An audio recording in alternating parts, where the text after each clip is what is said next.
And this is our Tuesday night extraordinary people interview series. And I'm going to pop the spotlight on one of my closest friends. I'm really grateful that Jonathan Robinson is my friend, and a good friend he is indeed. Um, However, he's not just here because he's my friend. I wanted all of you to meet him because he's an amazing author. He's written many, many best-selling books. He's been on Oprah 4 times. And he's just like a fun guy. And a lot of the Love Coach Academy shows have been kind of working on triggers and self-love and managing hard stuff. And I thought, wouldn't it be cool to have Jonathan come on? Because Jonathan knows all about joy. In fact, he literally wrote the book on it. And we'll pull it up a little bit later. His one of his recent books, all about the tools of joy. But hey, Jonathan, how you doing? Good to see you, Scott. I'm doing good. Yeah. I sometimes feel guilty saying that during the pandemic, but I don't want to lie. I'm actually doing really good. Yeah. So let's just go right there. Like, how is that? It's like a lot of people are suffering. Obviously, there's a tremendous amount of economic uncertainty, and a lot of people, a tremendous number of people have lost their jobs. To some degree, health uncertainty. I think moreover, people who have parents or grandparents that they're worried about. So, I mean, even the fact that you said that, I feel a little bit guilty. Let's go right there. Like, how can we still enjoy ourselves even though the world is in this crisis? Is that like legal? Is God going to be pissed? Right, right. Actually, I think the world needs it now more than ever. When you're in darkness is when you need the light the most. Yeah. And as I was lucky. I had my midlife crisis at age 12. Uh, so, I got into suicidal depression at age 12, and then said, hey, there's got to be a way to deal with life.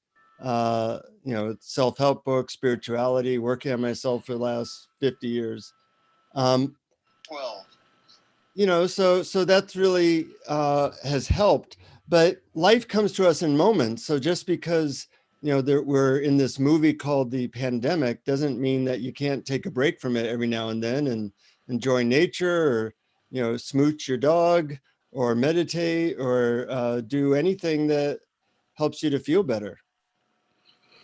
So, what are you doing? Like, what is kind of your routine, your ritual to enjoy life to the fullest? Well, right now I'm talking to my good friend Scott Katamas, and that usually works. I But like that. when he's not available, I gotta scrounge the bottom of the barrel. So my favorite thing to do is meditate, and that's always available. But as you know, I love dogs like you, and they're having the time of their life. They think this pandemic is fantastic because I'm home all the time, and I'm smooching them a lot and going for walks. So being around happy beings like my dogs really helps. Um, and there's a tool I want to give your audiences, and not that it's always been easy. When this pandemic started, I had all these speaking engagements lined up, and they all canceled. So I lost a lot of money, and I lost a career. So that wasn't fun. But I asked myself a magical question.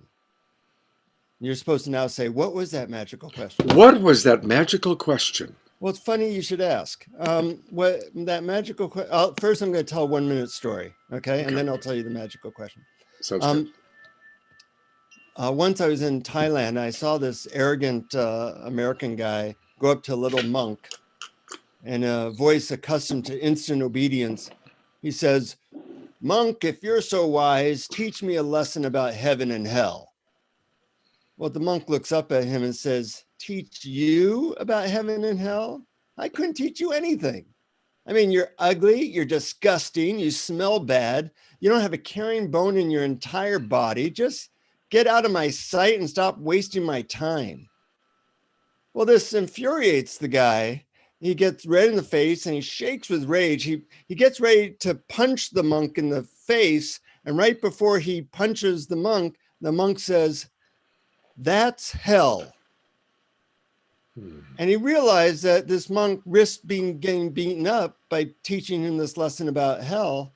And he unclenches his fists and he bows to the monk. And the monk says, "That's heaven." Mm. And what I like about that story is that depending on his interpretation of what was going on, he created a moment of heaven or a moment of hell for himself. You know, when he thought he was being criticized for no reason, he created a moment of hell. When he thought that this monk had served him, he created a moment of heaven. So right now we're going through this interesting story called worldwide pandemic. Is that a moment of hell or is that a moment of heaven? It depends on how you interpret what's going on. So, you know, at first, you know, the first few days, I had a I don't know if I told you that I was getting ready to board a plane to New Zealand to do 20 speaking engagements there. And Wow. as I'm getting ready to board the plane, they say, we have an announcement. They've closed New Zealand. So I lost $40,000 in that moment. Wow. Wow. Because that was going to be a good part of my income for the year, you know, doing all these speaking engagements in Australia and New Zealand. So that was a moment of hell. And then I said, well, I asked myself the question, and the question was, what could potentially be good about this? Or shorthand, what could be good about this? And my brain said, nothing. And then I said, okay, well, what, if there were something that could be good about this, what could it be? And I said, well, maybe I will have to branch out into a new career. And as we talked about right before getting on this Facebook Live, I've now got a video studio in my house, and I am doing online courses, kind of like you. I've always looked at you doing these courses, and I think one day I should do that, and have avoided it. But now, now I'm actually doing it. I've put it off for 20 years. And finally, the pandemic led me to get this out. Yeah.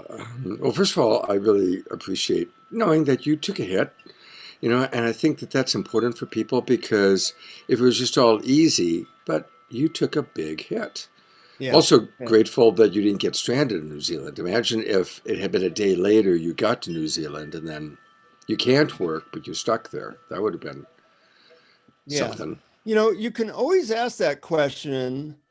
And it's a good question because we don't know how the story ends. You know, like as you said, I could have gone stuck in New Zealand and been there for 2 months, you know, not being able to get out. Like I actually have a friend who is still in New Zealand. They still can't get out. You know, and he has kids. He hasn't seen his kids for 2.5 months. Wow. So we don't know how the story ends. You know, I have a friend who got cancer a couple of years ago. And at the time, it didn't seem like that seemed like a moment of hell. And now she says it's the best thing that ever happened to her. I'm glad it hasn't happened to me, knock on wood. But, you know, you never know uh, what's good or not, depending on how you interpret it.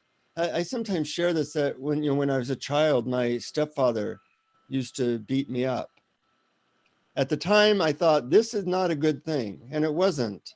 But I did have my midlife crisis age 12, and that got me, you know, because of him.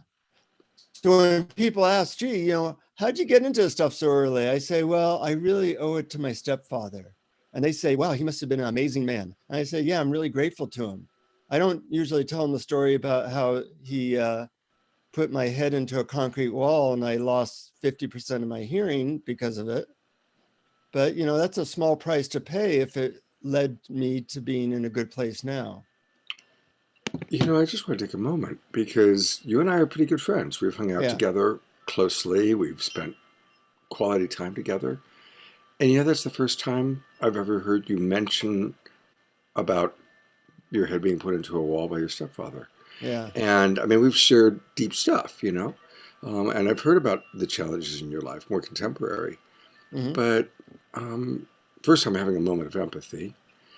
And I'm also having just a moment of appreciation that you're not somebody who, I mean, that's clearly not something you've made a story about your life. You haven't played victim with it, you know.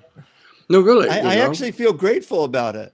Yeah, I yeah. mean, It's because it did lead to who I am now. And had I not had a stepfather who was violent like that, I might be a totally different person. I probably would yeah. be.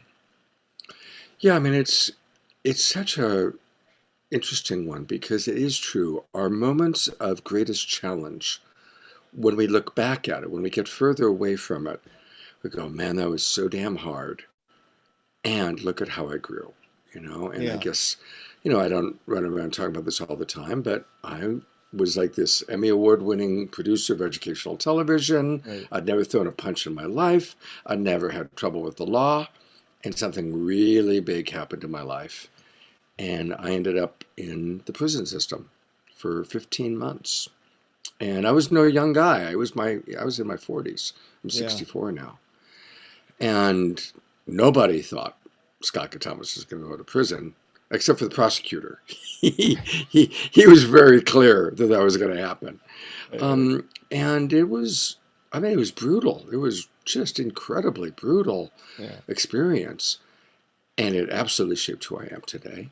And definitely, I can say it was by far the most important experience of my life in terms of really giving me. I learned so much Yeah. about myself, about life, about reality, and it really, really, when people say, "Oh, Scott, you're so compassionate," really, that came from that experience. Mm. Um, so, yeah, I wish it's there was a way to skip the hardship to get to the good stuff, but I haven't really seen that in people.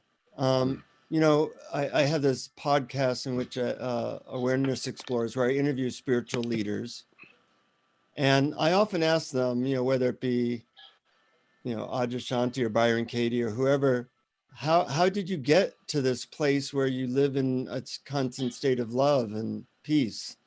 And they almost always talk about some horrendous experience that helped them get there. right. Richard Alpern, Ram Dass getting thrown out of Harvard, right? Yeah, Yeah. yeah. Debbie Garcia, who is our beloved goddess of gratitude, writes, and by the way, when you see me looking down, I'm reading comments from our viewers.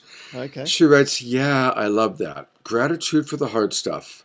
Without your dark, you wouldn't know your spark, which is a Debism. Uh-huh. Yeah. Um, so when when we're working with people, though, here's the tricky part, because as an empathy guy, it's important not to jump too fast, right? And there's a balance there. It's like we want to, when someone's suffering in present time, when the suffering's Yeah. like happening now, um, of course we want to kind of give them that viewpoint, but we don't want to have it be a bypass to avoid acknowledging the pain that they're in, or even the pain that they experienced in the past, And it just helps us to get out of that right, wrong, good, bad paradigm that we tend to live in. There's obviously, oh God, how do I say this without being judgmental?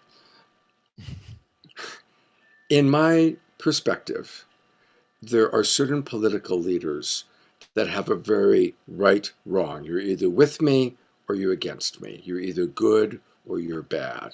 If Yeah. you look like me and think like me, you're good, and otherwise you're bad. And that's like such ancient way of being. It's such an old paradigm. And yet it's terrifying to me how prevalent it still is. Yeah. However, the point that I'm trying to make is this pandemic is interesting because it's a total global crisis and nobody's at war. It's not a crisis because one country's at war with another. It's actually to this global event that almost everybody on the planet is aware of, and a big majority of the planet is impacted by it. And I'm wondering if it'll bring us together in some way. Well, it will for the people who want that. And, as you know, there's some political leaders who move in a different direction. Mm-hmm. But it does give a big opportunity. Big suffering leads to big opportunities. The question is, can you see the opportunity, or are you just too stuck in mental loops that prevent you from seeing it? So, like this, is part of you taking an opportunity in either you doing it or you watching it, to bring people together. Yeah. And then realize how much we value that, how much we need that, and also how much we need empathy as well. You're obviously the master at that, and one of the reasons why I like hanging out with you is that you're really good at that. And you can't skip that step. Like you said, if you skip it, you're kind of just doing a spiritual bypass. And so, there's best practices to getting through difficult times quickly and with a minimum of pain. That involves empathy, that involves asking, like, what could be good about this? What opportunity might I take? Taking really good care of yourself, connecting with others. And something I appreciate about the pandemic, I wrote an article called The Great Thing About the Pandemic. Uh,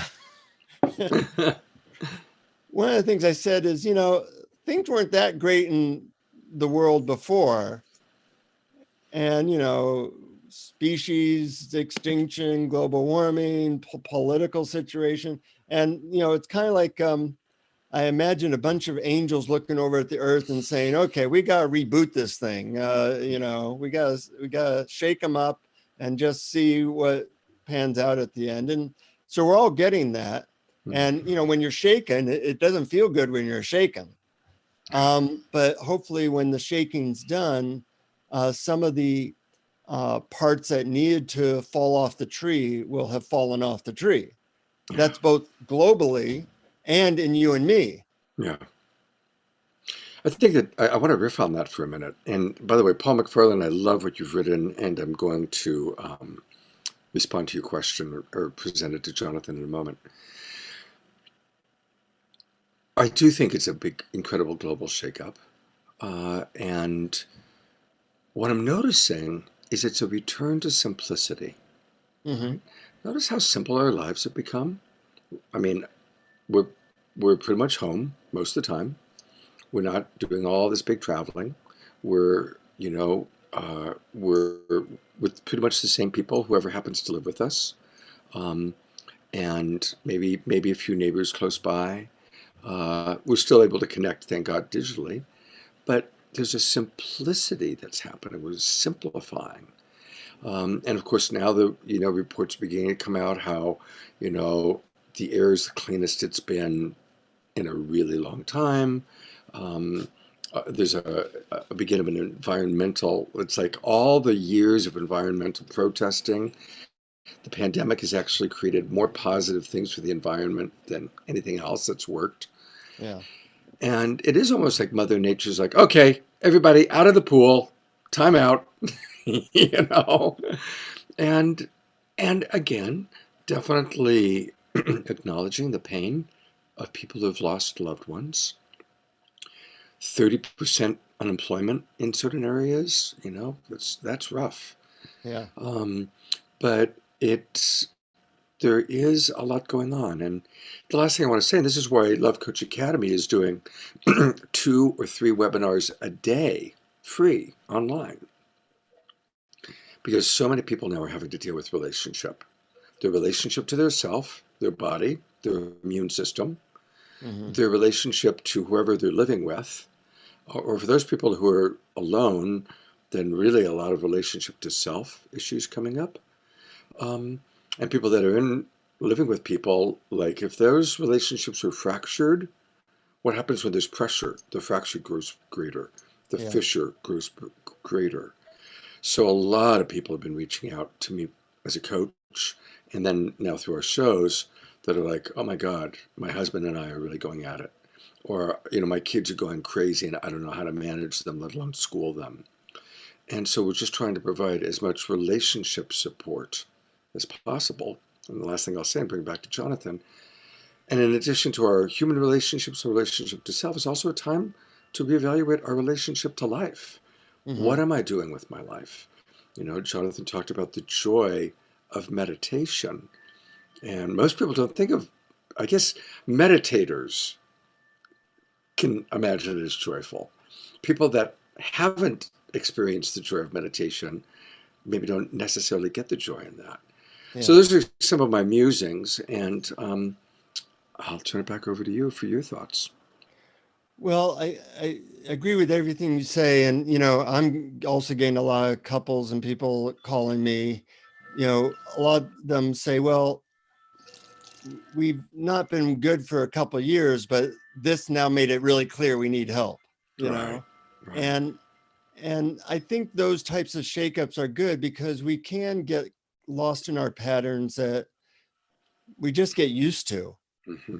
And now there's like nothing that we can get used to. Every you have to make new decisions every day, and nothing's certain. Yeah. So it does bring up a lot of stuff that was a little bit hidden before. Mm-hmm. I think that's good. And I want to make a comment on the meditation thing.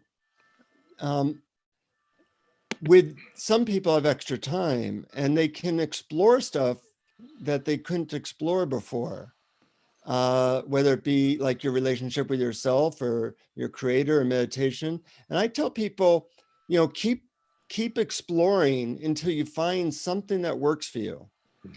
On my website, awarenessexplorers.com, we have 50 guided meditations, 50 different types of guided meditations, all free. Mm-hmm. And I haven't found anybody who has gone through more than a dozen of those that didn't say one of them really worked for them spectacularly. People think meditation's one thing. Well, no, you don't say that broccoli represents all food. So there's a lot of things to explore. And for a lot of people, there's a space now to try different stuff. And for a long time, I found meditation very boring. And then I found a couple of meditation techniques that worked extremely well for me. And now it's my favorite thing to do. So, what makes it your favorite thing to do? Like, what do you experience that the emotions, the sensations? What is it that makes it so wonderful for you? Well, there's three different types of meditation that I do. One I call the love meditation, where I get to experience, like when you just fall in love with somebody and you experience that overwhelming love. Well, I get to experience that anytime I do this meditation. Wow. Yeah, yeah, it's pretty Wow. spectacular. That, And then wow. there's Yeah. Yeah. well, I've been doing it for a while, but um, anybody can really. I'll give a technique for doing it. See, make a list of everybody you've ever loved in your life, Hmm. and then go through one by one and remember times that they did something or you felt total love for them. And Hmm. I have like 40 people on that list that I've loved in my life, and I go through each one. After a while, it builds a momentum, and soon you're like in a state of total love just Hmm. by thinking about this person, what they did, what you love about them. And this is very, very powerful to submerge yourself in an ocean of love. Hmm. It's very healing. Not that there's not resistance. Even though this is intense love, for the first 5 minutes I do this meditation, I always resist it. And then for the next hour, I just swim in love. So Hmm. that's an example. I have a bliss meditation where I get to experience lots of what I call bliss. Um, and I have a meditation that feels a little bit like a low level orgasm that goes on for a while. Um, so different meditations do different things. Uh, One helps me to feel very connected to what I would call God or creator. There's it's like a radio station. You tune to different frequencies, Hmm. and we just have to find that knob. And most of us experience love at some point, so you can tune to that frequency. Hmm. And it takes practice. I've been at it for a while. Are these available on your podcast? Yeah, they're available at awarenessexplorers.com with all the episodes, but also there's a thing called meditations there. And we have about 40 or 50 guided meditations Wow. that Well, it's are definitely, free. yeah, And definitely. If you, to be fair, put in the chat box the link to where people can get the podcasts. And for example, right now, Gary Crane writes the list of all you love exercise. Fantastic. Jamal writes, I love this. Such gratitude for what you're sharing. Um, so people want it. I want it. I'm like, hey, let. But I always had that experience. I want you to know, by the way, look at what I keep right by my thing. Jonathan gave this to me for my Christmas birthday present, uh-huh. and I when I'm so and it's what I love about this is it's like a practical present. Like it's Uh-huh. really practical. So thank you. I didn't put it here just because I was doing this. But I noticed. I thought, I do want you to know that it lives with all my important things right within reach. This, along with my reptile brain toy, Ah, right, and my magic wand. These are the three essentials that I keep right right, by right. my. I have one that I really like a lot that people ask me about. Um, I call it, and I think I've given you one of these. It's a finger ring, and you Yes. see it really clearly. And you put it on your finger, and it kind of does like a self acupuncture. Yeah. And Yeah. it's really nice. I like that one. Yeah. Yeah. Yeah. That's good. All right. We do have a question. Uh-huh. Um, Paul McFarland wrote, uh, "What's a good, practical, tangible practice for gratitude in the dark when we're really in the darkness Yeah. of?" Well, I'm not going to repeat my main gratitude. Actually, I'll give you another gratitude story. Okay. Uh, as you know, at one time I did a book in which I was interviewing spiritual leaders, and I was surprised at how many of them mentioned gratitude. So I was once with this Lakota medicine man, and I asked him, "How do you connect with God or Great Spirit?" And he said, "Wait, before we get into that, I have a little prayer to do." And I say, "Okay." And he says, "Rock that I'm sitting on, thank you for being here. Your strength and your beauty give me strength and beauty." And then he mentioned the tree above him. "Thank you for the beauty of the tree," and then "Thank you for the squirrel passing by and the blue sky." And this was nice for 5 minutes. But then I'm like, can we get on with this? And this went on for 15 minutes, him thanking everything he could see. And finally, I'm kind of annoyed. I said, "So how do you tap into, connection with Great Spirit?" And he said, "I just showed you how I did that. I thank everything I'm feeling and seeing and hearing. And that makes me very present rather than lost in my story in my head."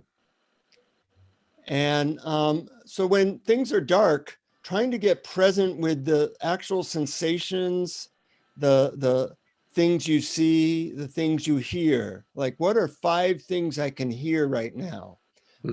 Now, Scott, that because of my stepfather hitting me in the way that he did, I have only about 20% hearing. I have 2 massive hearing aids that I use all the time. So people don't notice it that much. Um, so, I'm grateful every time I can hear anything, because when I take my hearing aids out, I don't hear anything, Mm. you know. Uh, and that just like, what am I hearing? What am I seeing? That puts you more in the present versus in the story of how dark things are. Mhm. And that can be a great way to, in a way, travel the lifeline of gratitude up out of a dark hole. Yeah.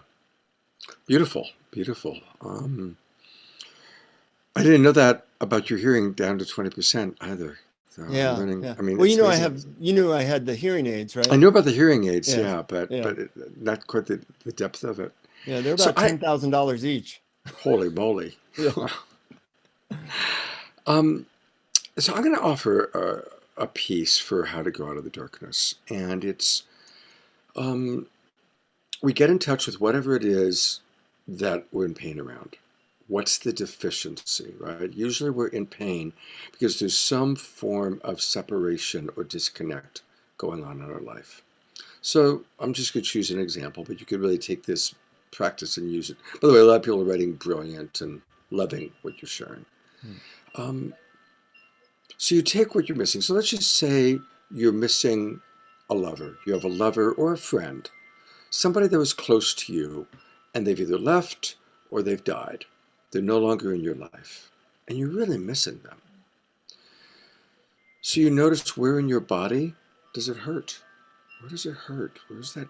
Yeah. And you get in touch with that. And then you get in touch with what are the fundamental values? What is it that I'm missing on a single word? Maybe it's connection, intimacy, friendship.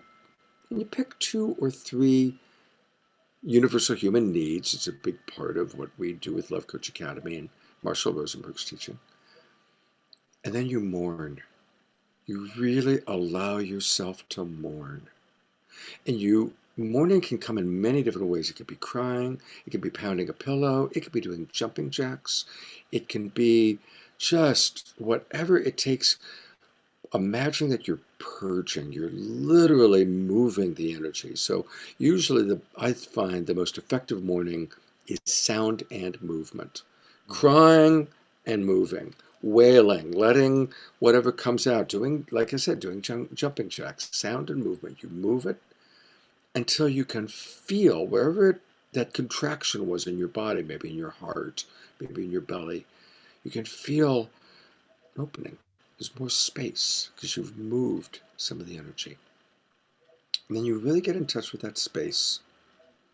And then you go back to the things you're missing: intimacy, connection, friendship. Those are just the three that I chose.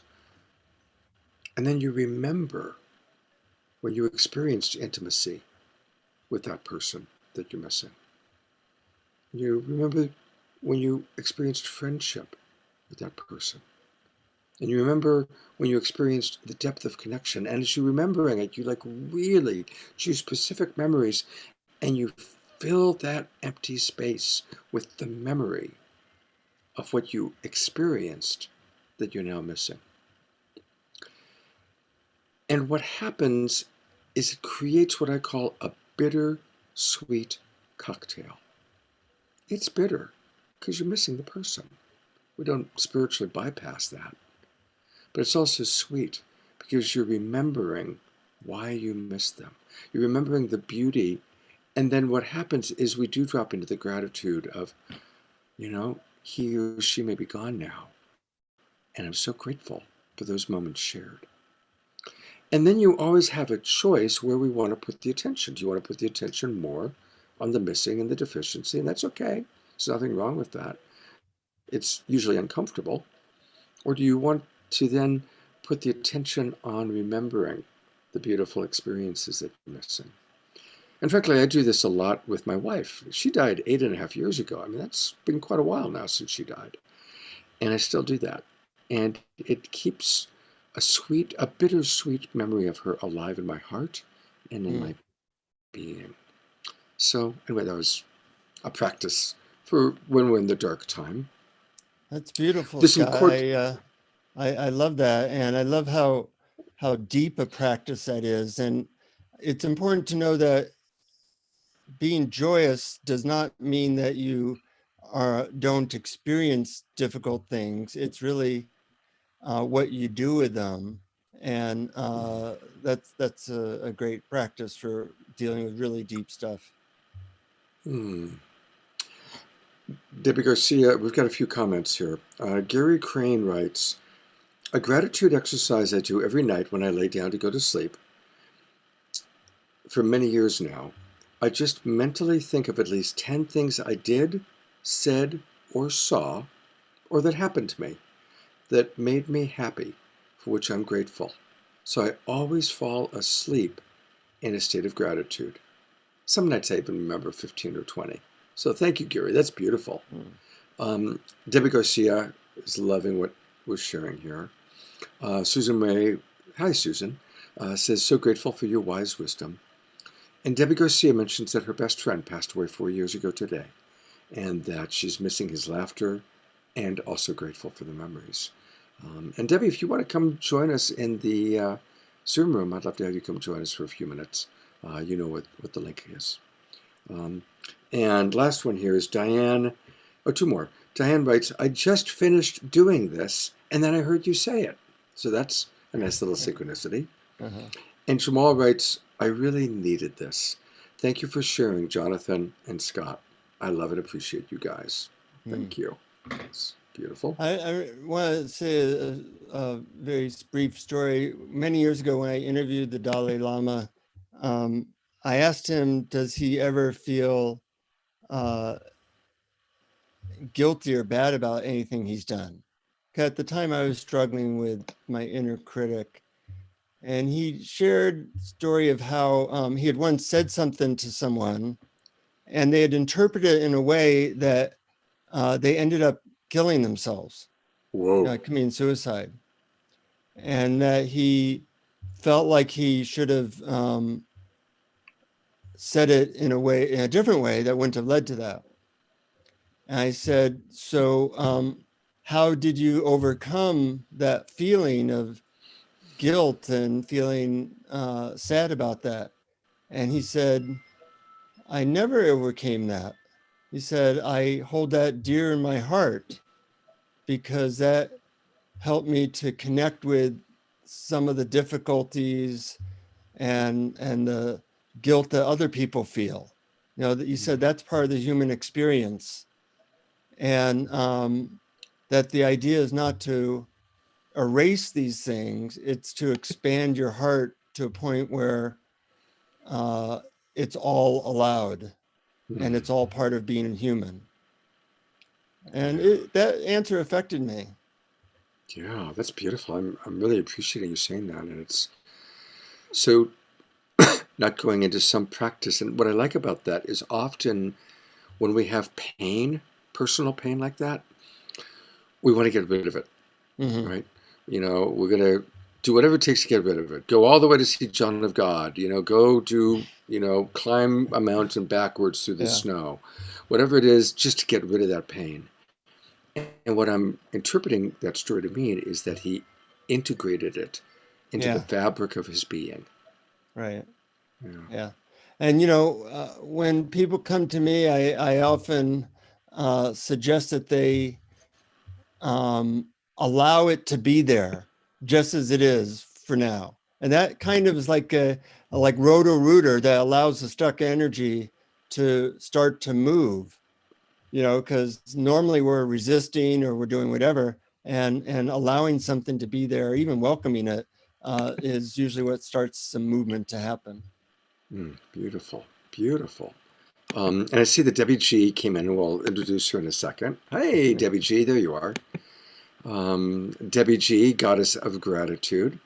Uh, I want to tell a really quick story that just is connected to the Dalai Lama story, and then I would love to hear Debbie G's gratitude tips, since that's a big part of what we did. But Mhm. when I heard this story, it reminded me of a story about another wonderful spiritual teacher that I think we all know, Reverend Michael Beckwith. Mhm. And the story I'm going to share is he told this story when I interviewed him for a television show I did a while back, so it's a public story. So, for those of you who don't know, Reverend Michael is the founder of Agape International Center, and it's become this incredible source of spiritual, universal spiritual teaching, wisdom. And Reverend Michael's a really amazing guy. And so I asked him a question about, what's the biggest lesson he ever learned? What's the hardest lesson he ever learned? And he said it was the lesson of learning to trust when you know or see something that nobody else knows or sees.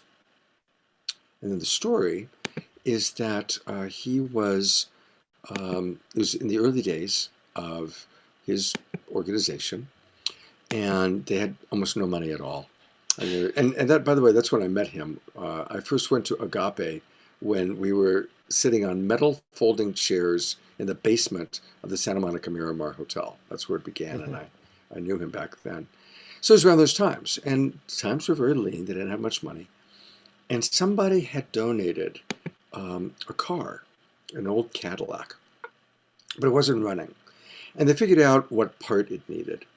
And there was some young kid who was just kind of hanging around. He was kind of a, ne'er do well kid, just trying to be part of this thing that was happening. And he got really excited. He said, I can do that. I can get that part for us. I can get that part. And everybody got all excited. Hey, that's great. It was like, oh, good. This kid can contribute. And Reverend Michael looks at the kid, and behind the kid, he sees the apparition of an angel going. And Reverend Michael doesn't normally see things like that. So he was wondering, is this my mind? Am I, and the kid's all excited, and the angels. But the kid was so excited, everybody was so into it that Reverend Michael didn't say, no, don't do that. He just said, well, okay.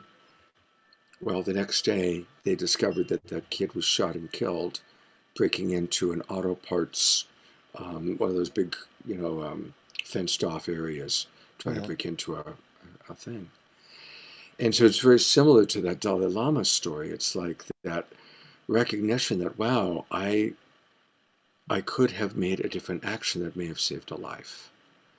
And again, how Reverend Michael, at that point, he just integrated into, I will always follow inner guidance, even if it goes against the grain of what everybody else is thinking or wanting or believing or seeing.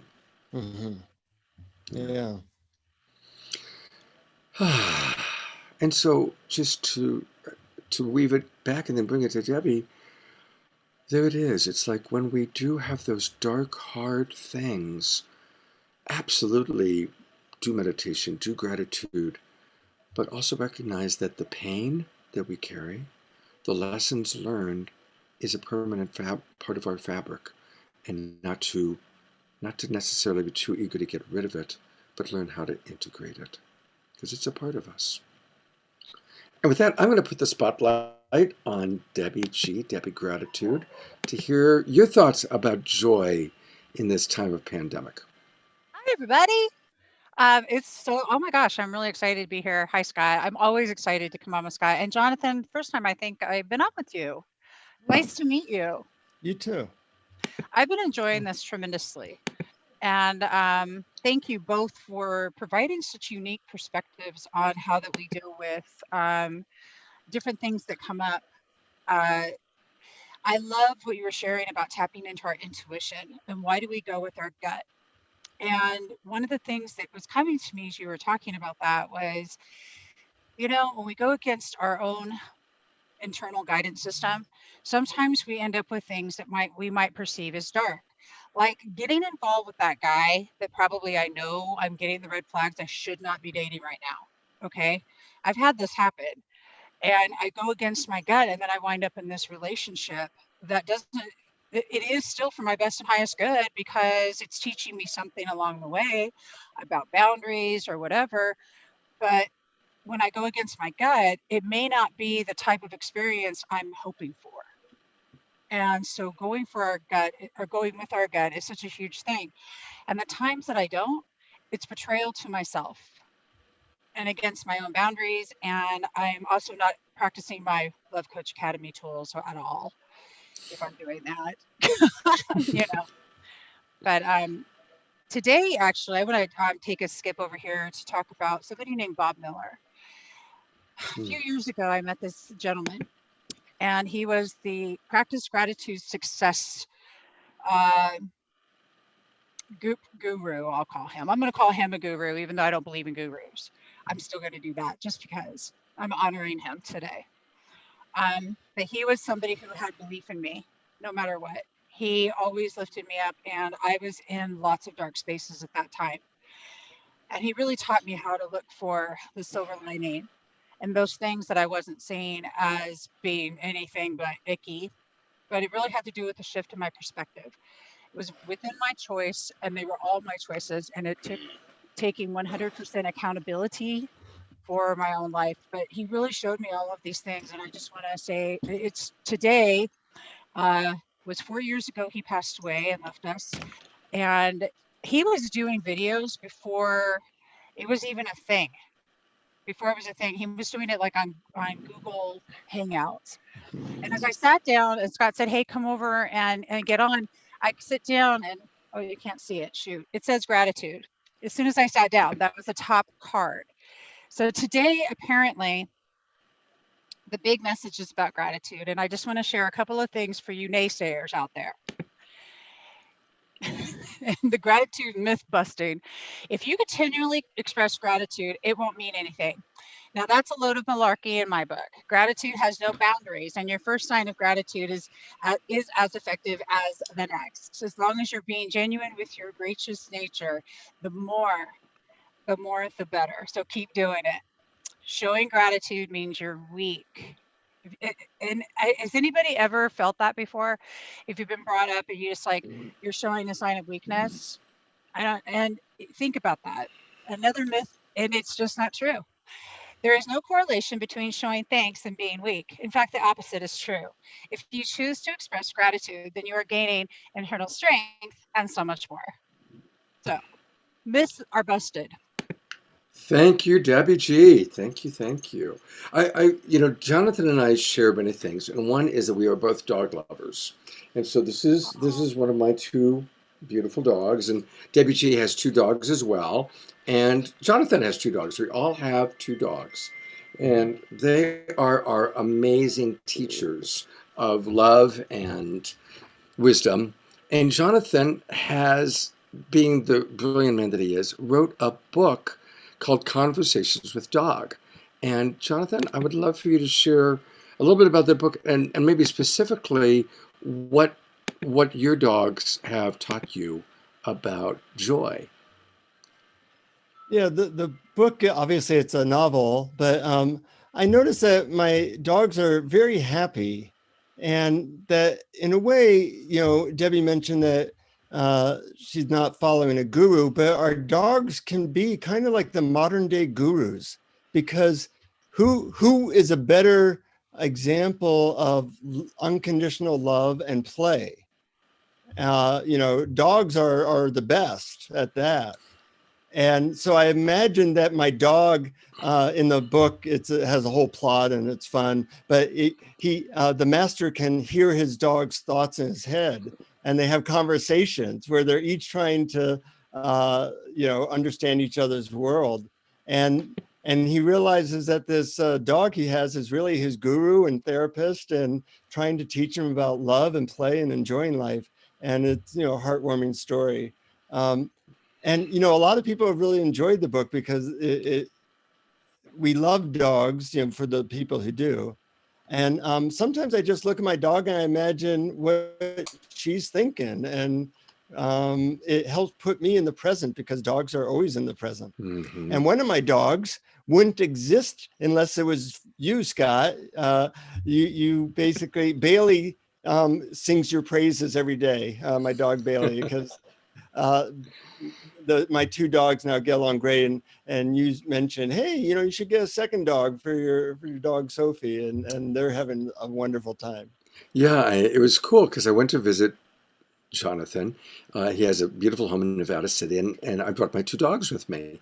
And I'm just aware of how my two dogs play with each other all the time. And the dog that he currently, his original dog, Sophie, she got so excited to have two other dogs to play with. And I was there for whatever, 2 or 3 days, and the three of them were just constantly playing.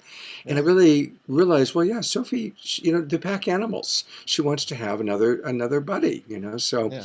I kind of went to bat, and I'm glad that you decided to do that. Yeah. So coming back to the topic of joy, I want to screen share for a second. Jonathan has a recent book called The Technology of Joy: The 101 Best Apps, Gadgets, Tools, and Supplements for Feeling More Delight in Your Life. Now, isn't this a book that would be of value to all of us? Right? So, Jonathan, tell us a little bit about the book and how we can get it. Sure. Well, when you ask, what do you want in life? People usually want the same things. They want, love, joy, peace. Love can happen through learning how to communicate better.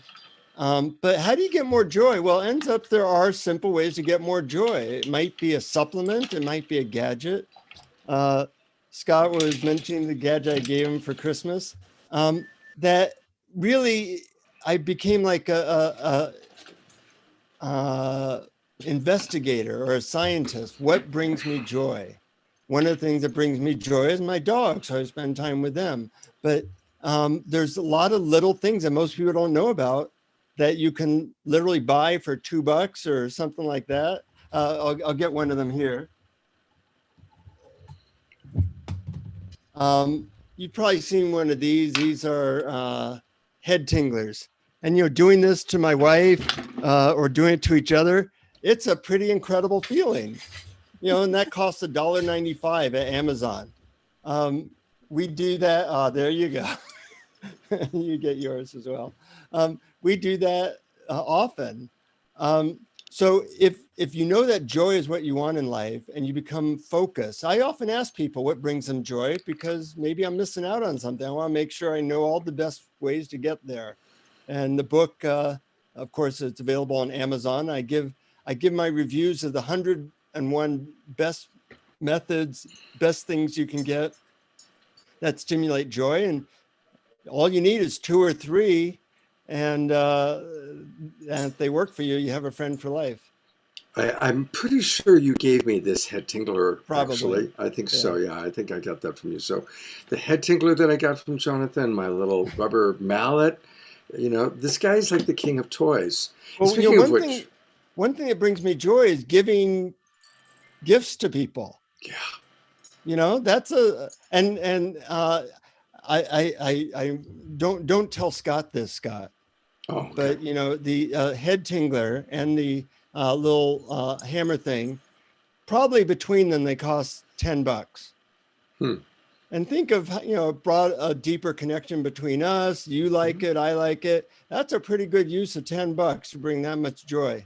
Yeah. Now you are a serious friend. You really are. I remember when we first met, and we decided we wanted to kind of explore friendship, and you sent me like this pretty elaborate list of things about yourself and questions that I could answer so you could get to know me more. And it was like the desire for depth was really, really cool. I appreciate that. I remember that. Yeah. Actually, if people want that list, at morelovelessconflict.com, if they put in their email address, it gives the 12 questions of instant intimacy. So morelovelessconflict.com. And, you take turns answering these questions and it really does lead to a really nice connection. Beautiful. A couple of last things from here and then we'll do our final thoughts. Gary Crane writes again, speaking of play and fun, I have 2 boxes of fantastic books and videos on this that I'd love to donate or loan to anyone. Since I travel and I don't have the storage space, I could rent the space or rather use the money to save refugees, etc. So people can reach out to Gary Crane and let him know if you want some of his books and fantastic things. Jana writes, thank you for the reminder, Debbie G, to be truthful to yourself and listen to your inner wisdom. And she also has 2 dogs as well. So this is definitely, there's a 2 dogs theme emerging here. A couple kind of closing announcements and give each of you a chance to give one final thought on this topic. Just a reminder, Love Coach Academy is doing this twice a day and sometimes 3 times. And tonight, every Tuesday night, it's Fan Tuesday. These guys does Fan Tuesdays. And it's at 7:30 p.m., which is in half an hour. We have Fan Tuesday, the amazing global minstrel musician who's going to be playing music. He reads poetry, he does musings, and that's right here on Love Coach Academy on the same page that you're watching. So if you're interested, come watch Fan Tuesday tonight. And then every day, 9 o'clock in the morning, 6 o'clock in the evening, we're doing something fun, something wonderful. And so it's a chance for you to connect. So last thing I want to just mention is this Saturday night, our big show, our flagship show, Jonathan's been on it, our Saturday Night Live for the Global Peace Tribe.